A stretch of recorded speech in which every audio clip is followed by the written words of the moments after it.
What up, B Squad? It is your boy JB, and you guys, we are back for a brand new season of Love During Lockup. You guys, this is season 5, episode number 23. You guys, this episode is titled The Watcher and the Dancer.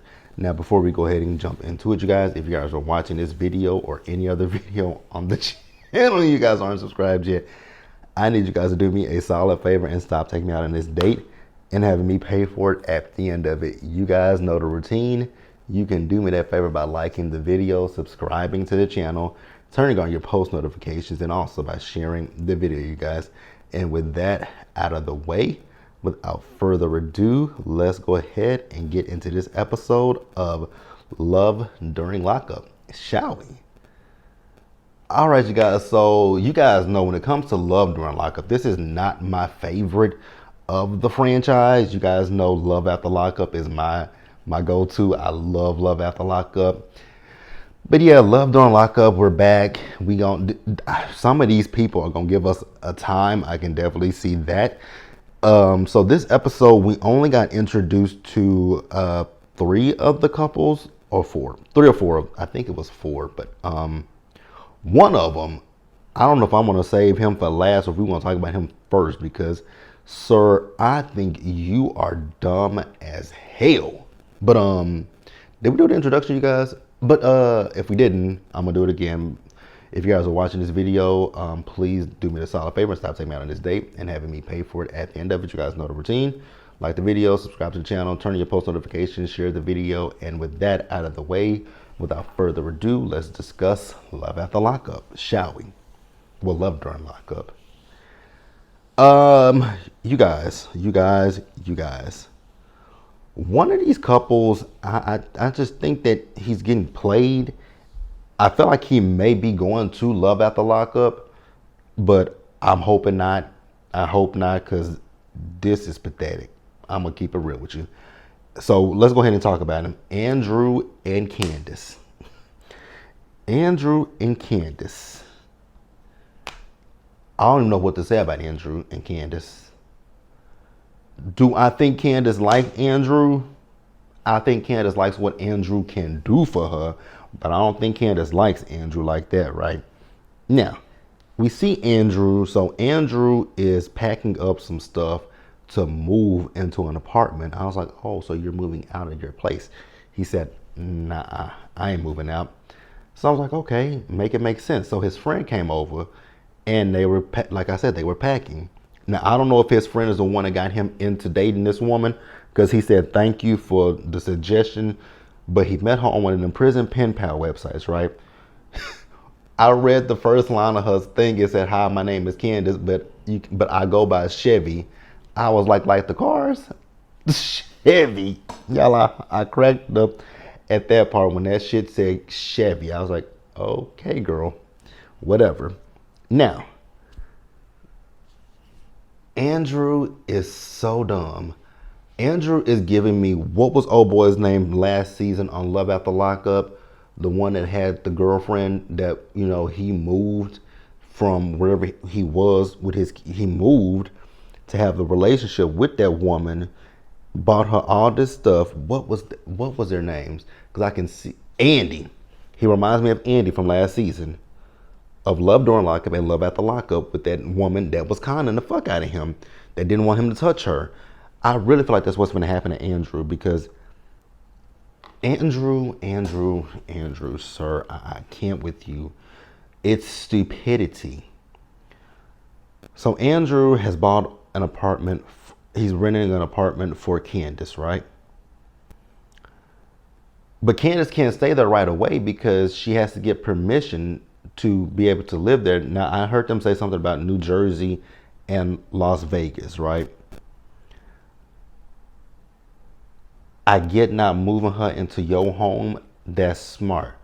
But you not smart by doing what you doing, because then this fool also bought a ring for this woman. I was like, I damn refuse to do that shit.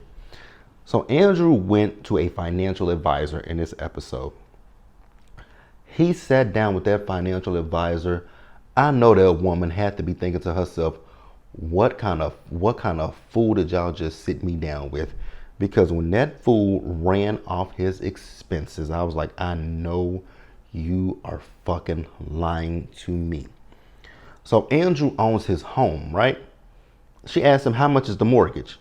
He said about $1,300. I was like, what kind of mortgage you got?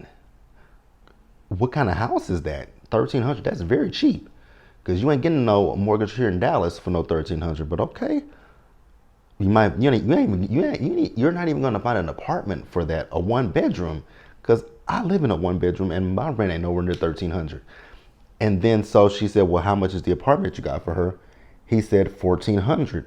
Again, I asked, where the hell is this at? Because my 1 bedroom, even when I first moved in, it wasn't nowhere near close to $1,400. That bitch was $1,500, right? The only time I've ever had that was a rent that low was pre-pandemic. God, pre-pandemic. Because my first apartment that I was in, when I first started this channel, that rent was like $900, and it was a 1 bedroom too. Then my second apartment that I got, which was a 1 bedroom as well, that one was a $900. That one was $900. And I stayed in that apartment for almost 2 years, and it never even touched $1,000. I think the year before the year that I moved out, it would have touched $1,000. Then I moved into my 2 bedroom, and that was $1,200. Now, thanks to inflation, that whole went up to $1,800, but neither here nor there, right? So then he has a truck that costs $700. The note is $750. I was like, what kind of fucking truck do you have that it costs $750? You sound like Chance. Like, you literally sound like Chance. Then he has child support of $450. Then he named out the, like just the regular expenses, like, utilities, food, and all that kind of stuff. So he was just rounding up with that. Then he's taking from his 401k. He has to pay back $140 a month. I was like, oh, okay, that's not that bad. Then he said he has credit card debt, so he spends $350 on each. I was like, sir, you're not good with finance. I ain't the best with finances, but I know not to put myself in an insurmountable amount of debt. Like, I only have one credit card to my name, and that is all that I want to my name. I only have one credit card. I've never been one of those people who are like, oh, I can get approved for this credit card, I can get approved for that credit card. Absolutely not. The one credit card works fine for me, and that is in my wallet. I barely use it. Like, only thing that I use that for is like small purchases that I can easily pay back, like, like Netflix and things of that nature, because I don't want the balance to get that low. So I just put little things on there that I know I can easily pay back, plus more at the end of the month. But to have multiple credit cards, hell to the no. No. Then he says that, should I get another credit card? She said no. I was like, exactly. So why would you get another credit card? That's dumb. Stupid. Ridiculously dumb. And so he was like, well, I have over $180,000 in my 401k, so I can take from it. You taken from it with a penalty, sir. It's a penalty that you're taking. So when you file your taxes, Andrew is just dense. Then he called old girl and he was telling her that he met with a financial advisor, and she felt the way. I was like, baby girl, a financial advisor don't mean that a person is broke. A financial advisor is just sitting down with somebody to go over their, what they have. But she lost her shit. I was like, girl, you just with this man for the money, or whatever you think you can get from this man. Because, sir, here's the thing that I have a problem with is, why would you get an apartment for her that costs more than your fucking mortgage? Because that made no sense to me. You pay $1,300 for your mortgage, but you're going to go rent an apartment for this woman for $1,400. Don't make sense. Don't make sense. Don't make sense. Let's pause here and move forward, you guys. All right, you guys. So next up, let's talk about this couple, Tenny and Rob. Tenny. You have beautiful children. I definitely want to say that. You have beautiful kids. She's a beautiful girl, and she's married to Rob. They've been together. They've been married for 4 years. But Rob, they dated each other in high school. I guess she must have, went into his DM. One of them went into the DMs on Facebook. Oh, she wished him a happy birthday, and they sparked up a conversation from there. He's been in prison for 16 years. He's been in prison since he was 18 years old. I was just sitting there thinking to myself, like, when he get out of prison, he still has the mentality of the 18-year-old. I don't give a fuck I don't care what age he is currently. That man still has the mental mind of 18-year-old. So he's going to be right there along with your kids. And I'm not saying that in a bad way. His mental capacity is the same as your kids. He grew up in prison, so he's okay. If she likes it, I love it.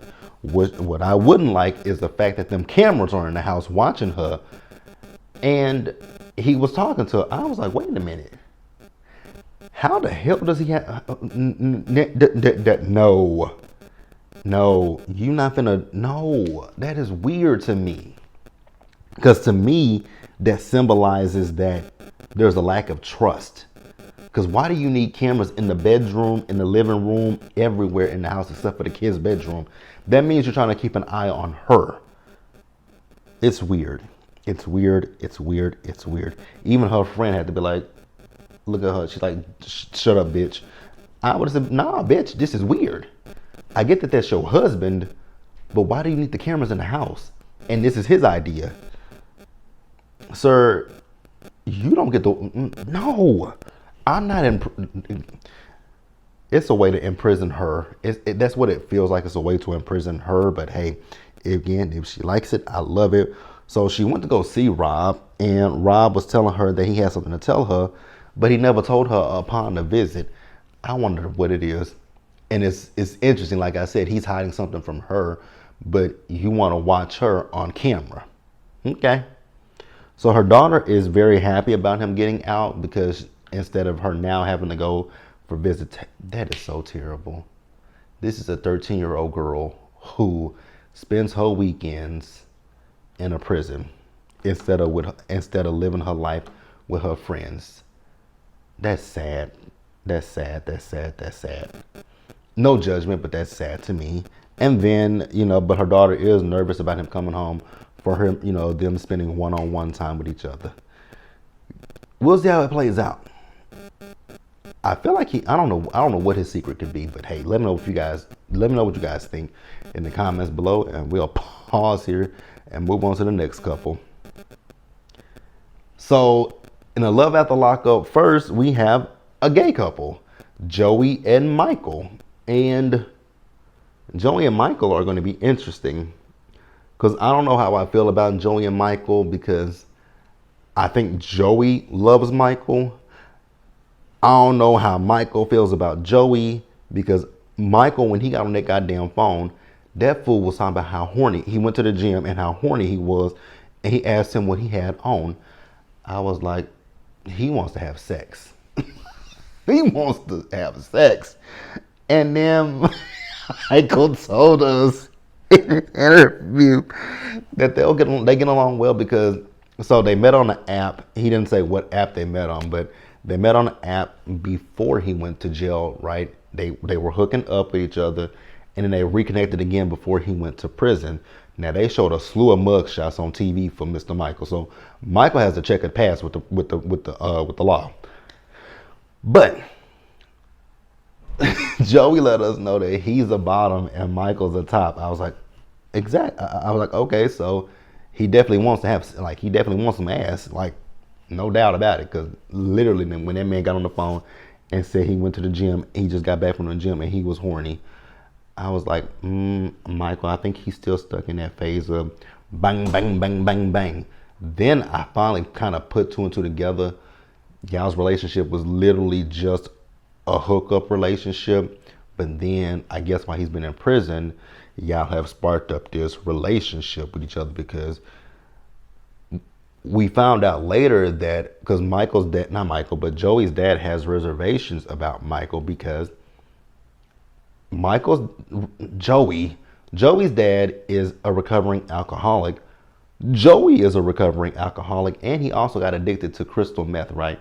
And I think the reason, well, I don't think it, he said it. The reason why because he's been with women before, but he said the reason why he, did all the things that he did, like drinking and the drugs, was because he was ashamed of who he was as a gay man. And so that's why he did those things. I was like, oh, wow, that's sad. Hopefully he's getting therapy. I really hope he's getting therapy for that. But Joey's dad has reservations about Michael, and I was like, you have every right to be. Because to me, it sounded like maybe when they were hooking up, because he said he was out there being a slut. I was like, okay. So that means that, ooh, if you were drinking and all that kind of stuff, then that means, never mind. Y'all know what I mean, it means that y'all was probably shooting up together, drinking together, and having unprotected sex. Oh, because Michael said, not Michael, Joey said he has a secret from his family. I'm hoping what my mind just went to, that ain't the secret that I'm thinking about. I'm hoping that's not the secret. Because if you think about it, if that ain't what the secret is, he would be very lucky, because it sounded like you were doing things very recklessly. Like, again, you were doing meth. You hooked up with this man. So, I ain't judging, but I'm hoping that's not what the secret is. I really hope that's not what the secret is. But with his past, it's a very slim possibility. And if you guys haven't caught where I'm going, HIV or some kind of STD, that's where I was going. But I'm hoping that's not the case. I really am. But like I said, if you just listen to his story of being on meth, if you listen to the fact that him and Michael met and hooked up with each other, and I think Michael has an addiction problem as well. So I'm hoping that that's not what it is. I'm praying that that's not what it is. But yeah, I think I'm gonna like Joey and Michael. But like I said, Michael definitely wants to have sex. 100% want to have sex. Let's pause here and move on to the last couple, and they are a doozy. You guys, Ayana and Jamal. The one thing I want to say about Ayana, the outside of her home looked really nice. But then when you walk in that house, I was like, what's up with your door? What's up with these walls? What's up with the flow? I was just looking at everything and I was like, okay, you know what? Don't even judge. So Ayana is getting ready for work, and we find out that Ayana is a stripper. I was like, oh, cool. We got a stripper. I'm like, I'm here for it, right?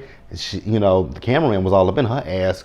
She was clapping them cheeks and all up on that pole. I was like, baby, that cameraman is in heaven seeing all of this, right?